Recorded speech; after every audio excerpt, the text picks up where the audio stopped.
You are a B2B service-based business owner and you are looking to gain more clients, create more impact, and more revenue in your business. Tune in to Amplify Your Marketing Message with Campbell Rapin. Every week, we're going to take you through how to build an audience of buyers, mastering your marketing message, and making offers that convert consistently. We'll see you all on the inside.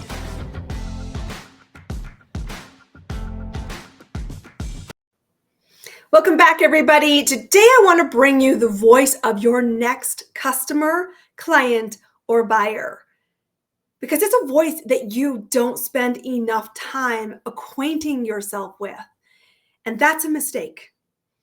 Because truthfully, if you want to see more yeses to your marketing, more yeses to your offer, and more yeses to clients who stay with you, it comes down to understanding that value creation is a partnership. And the only time that money moves hands in business is when the value as seen by the eyes of the buyer is higher than the investment to be made. When there isn't that gap, you have a luxury item, a nice to have, a someday requirement, but truthfully, not an essential purchase. And your business to see success consistently should be viewed by your next customer, client, or buyer as an essential purchase. So often I encounter business owners and I put them into an environment, often through my events, through my webinars, or through general dialogue. And I say, tell me what it is you do. And this is what it often sounds like. Well, I do X, Y, and Z, and you get 3 of these, 4 of these, 7 of these. Do you want to buy it? My name and my details are in the chat. And every single time I go, what the heck was that? It's like a crash and burn attempt at sales that never works. You're doing it wrong, my friend. The truth is, you need to understand a couple of business foundations. And these are the foundations that I work with all my clients around. So this is also a bit of a sneak peek to what it's like to actually hire me and to work with me. A couple of things we need to lay for foundations. You need to be ensuring that you are in a room with potential buyers for your business before you ever make an offer. Otherwise, you are wasting your shot. In order to know that you're in a room with potential buyers, you need to find out if people in the room meet the criteria of 3 specific things that every buyer needs. Do they know they have a problem? Have they tried to solve the problem and fallen short through expectation, through resources, through speed? And if they've fallen short, are they satisfied with that shortcoming? If they're not satisfied, they're often open-minded to an alternate avenue to create different results. They have an awareness, a curiosity, and a willingness to entertain the concept that different inputs will lead to different outputs. The third thing is that they're committed to trial and error, which means they're willing to do something. And all about now, I watch all these light bulbs going off in your earbuds and in your screens because you're like, oh my God, I don't think I'm actually talking to buyers. Ding, ding, ding, ding. You are probably not.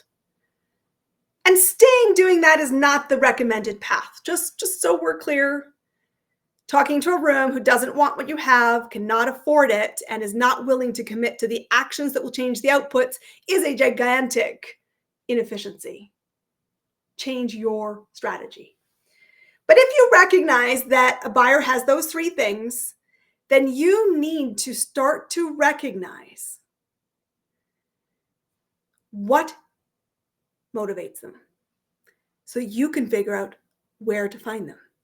And so I'm going to take you through the 4 steps, the 4 key questions every buyer goes through so that you can forevermore put on your listening ears so that when you're out networking or meeting with business owners or standing out in social interactions, that you can start to develop the muscle of being able to identify, and eventually attract more people that will say yes to you and move towards an offer.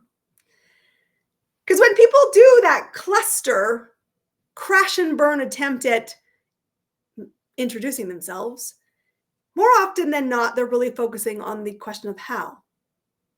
I see this result and here's how I deliver it. And that sounds pretty logical, truthfully. So I give you a bit of grace around that. But how is a response to something? And then the most embarrassing truth here is nobody's asked you how yet. So not particularly effective, is it? So let's carry the voice of your customer today. Let's talk about your next buyer. Okay. I'm going to advocate for your next buyer today. I'm going to take you through the journey of the 4 steps I am thinking on as I move towards better inputs to create better results. And just while I say that, I want to hold here for a second, just so we're clear. The only thing myself as a buyer will pay for is better results than I'm currently getting. That might be better results as in faster, better results as in frequency, better results as in effort, return on investment. But it's got to be better, or it's a luxury, a nice to have, not an essential. And when we are crafting our business, we need to be seen as the must hire. We need to be seen as essential. We need to be seen as a smart business decision. And if we're not, my friends, you're living on a hope strategy that's highly dangerous. But here it is. Here's where it all begins. One of the first things I take my clients through is, sure, tell me where you're starting from. And they tell me about their offers. They tell me how they deliver it. And they say, this is what's working and this is what's not working. And I say, okay, well, that's where our current starting point is. But I think everything you've told me is in a response to something that hasn't yet been established, validated, or confirmed. Because you've been in the room of enlightenment and your results aren't creating to the same degree as what you believe is possible.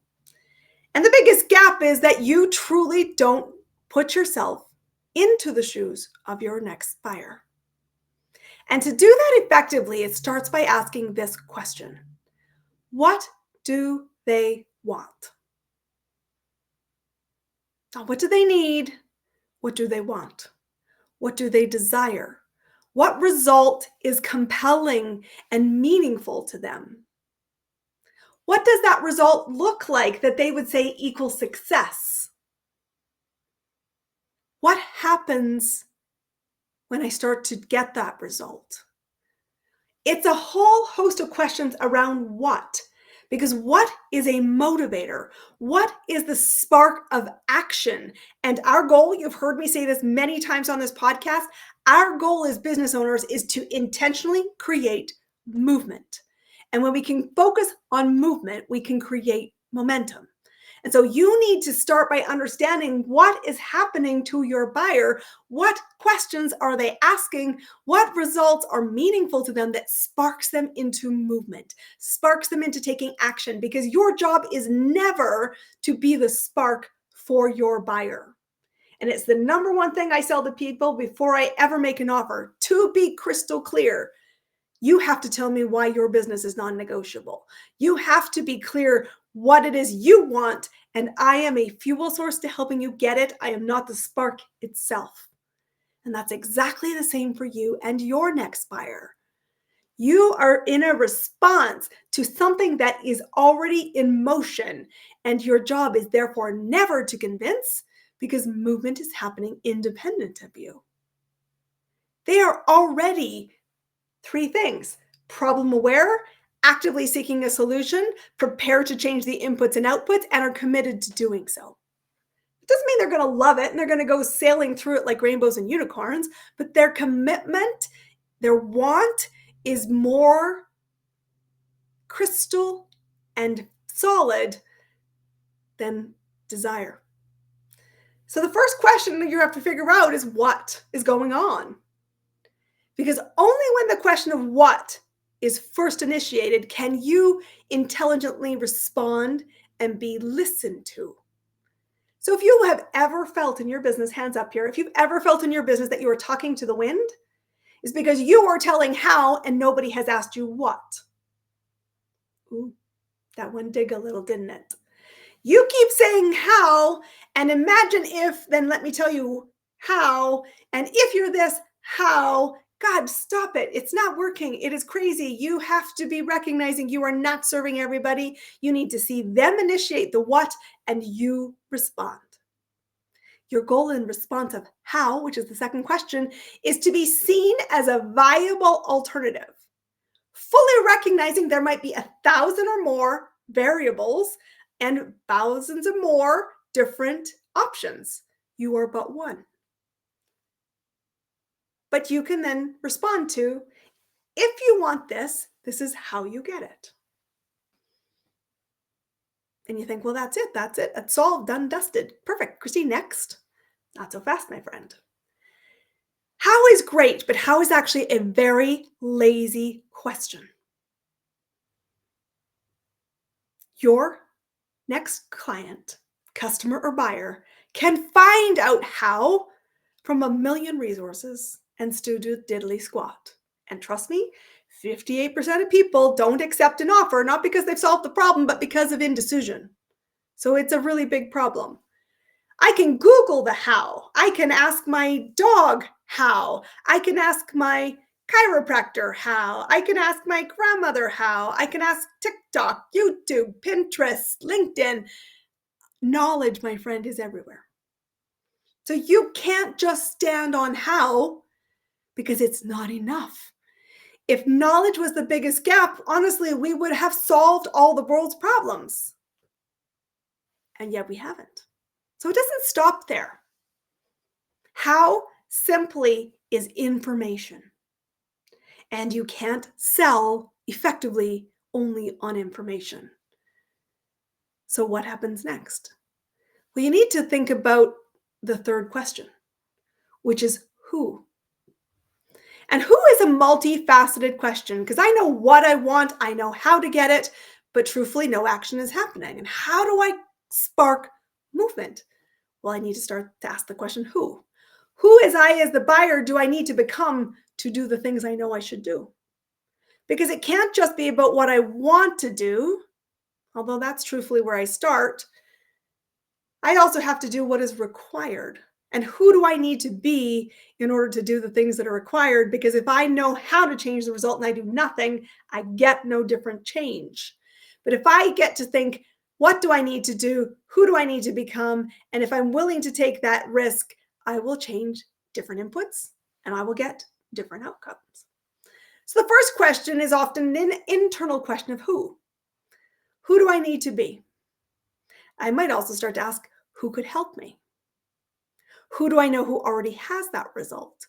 Who can I learn from? Who should I surround myself with? And equally important, who should not be influencing me? Because their patterns keep me giving old habits, same results.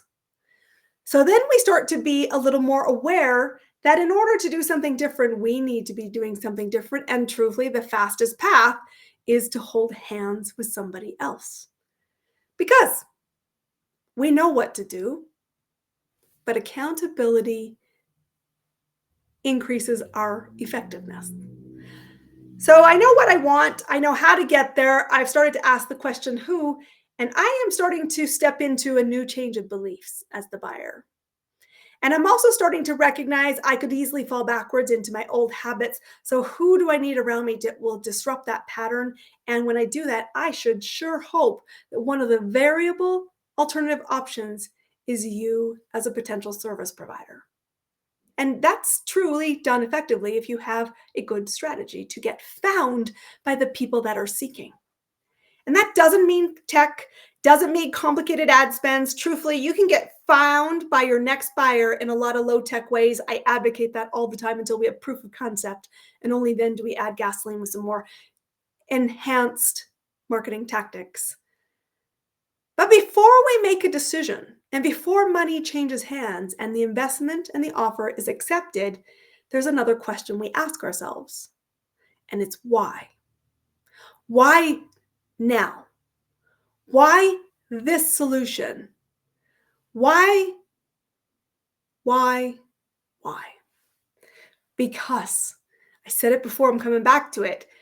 When you are the buyer, nobody else can do the work for you. You have to be the spark. So you have to sit with, why will I do this? Why is this non-negotiable? Why now? Because this problem I've had is a problem I have seen before. We're in fact really good friends. This comfort zone does not serve me, but boy, is it convenient, comfortable, and well known.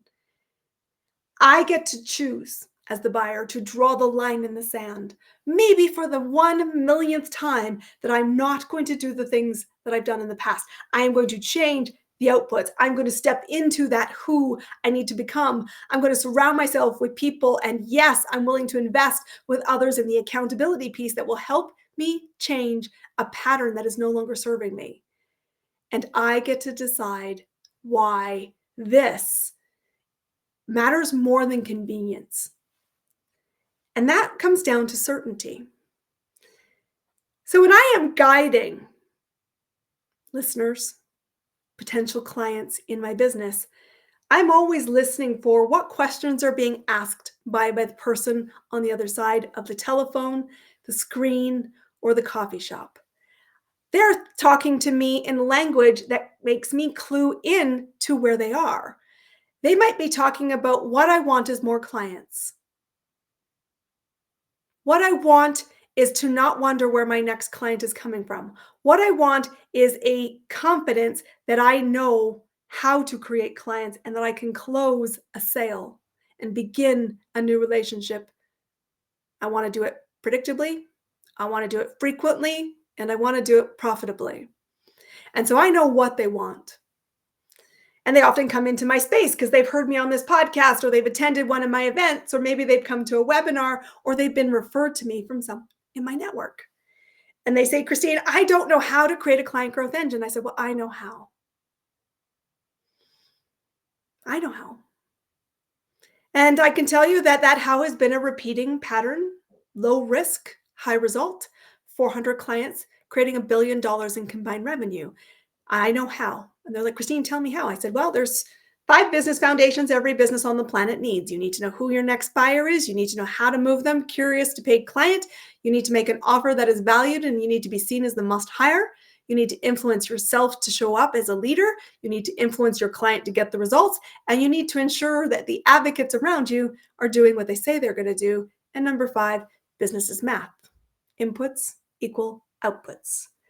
And I go, wow, that seems really clear. And I never really hear it very clear very often. I said, well, that's because a lot of people can't tell you how and then walk the talk. They're like, that's interesting, Christine. I see you walk your talk. You are someone who walks your talk. And because you work with so many people, I have a lot of confidence that you can help me believe I can do this too. Who do I need to be, Christine, to get that result?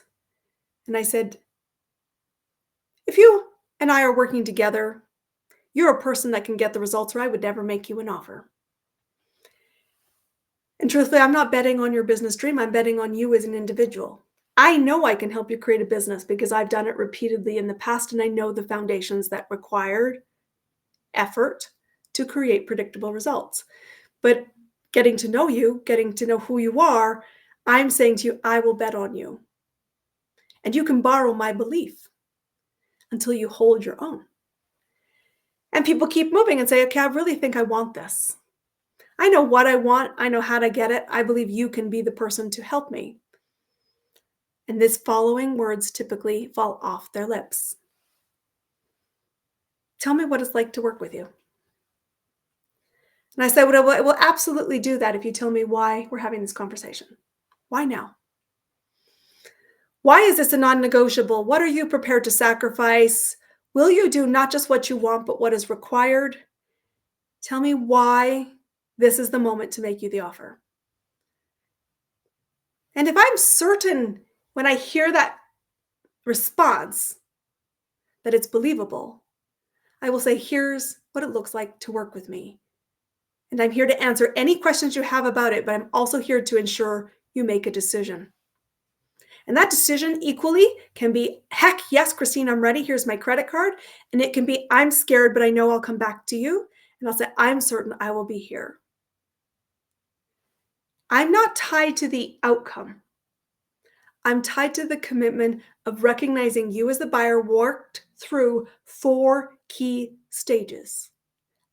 They're linear as I presented them to you today, but they don't always happen in sequence. But I never make an offer or bring a client into my business that I haven't worked through these 4 things. And that is why I mentor this, guide my clients to establishing this in their own business, because this creates a repeating pattern. And business needs to have repeating patterns. So if you want more clients in your business, my first invitation for you is to stop thinking about you and your how and recognize that your buyer is a partnership with you. In order to create movement, you need to understand the 4 questions they will go through. What do they want? How will they get it? Who do they need to be to get those results? And who might they need around them? And you need to be seen as a viable option and a must hire in that intersection point. And when you're about to make the offer, you say, why now? And then you must lead confidently. If you are certain that you can help guide them and you are their best choice, you need to instill confidence that this is a smart decision, and you must lead to a place where a decision is made. And that means leadership. Business growth is elegantly simple. I want you to find more clients. This is the roadmap to creating it. And it sounds simple. It requires building the muscle to be effective. So yes, I want you to do 2 things right now. Number 1, I want you to save this episode, because this is one you're going to need to listen to repeatedly to challenge yourself to get different inputs so you create different results. And I will also say this. It's hard to do this without somebody in your ear all the time. And in your ear is one thing. Working across the screen in person, holding your hand, is something different. And that's why we do invite you right now to explore working with us. We will guide you through these 4 questions. We will help ensure that you can guide your next client through these 4 questions. And that will ensure that you get more clients more consistently, more profitably, and more frequently. You can do that in 1 of 2 ways.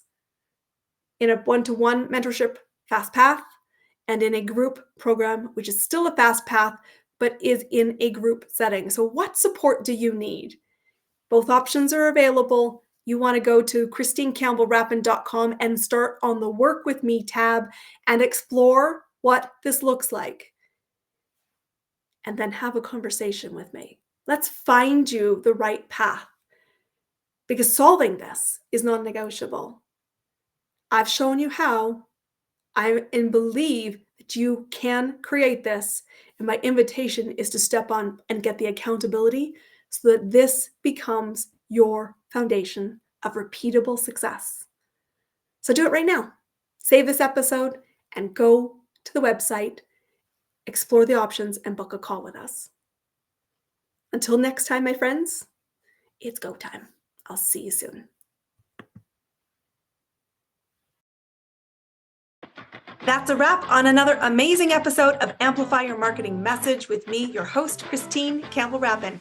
Be sure to subscribe on your favorite podcast platform so you don't miss another great episode. And be sure to visit ChristineCampbellRapin.com/podcast to get a free resource on how to master your marketing message. We'll see you all on our next episode.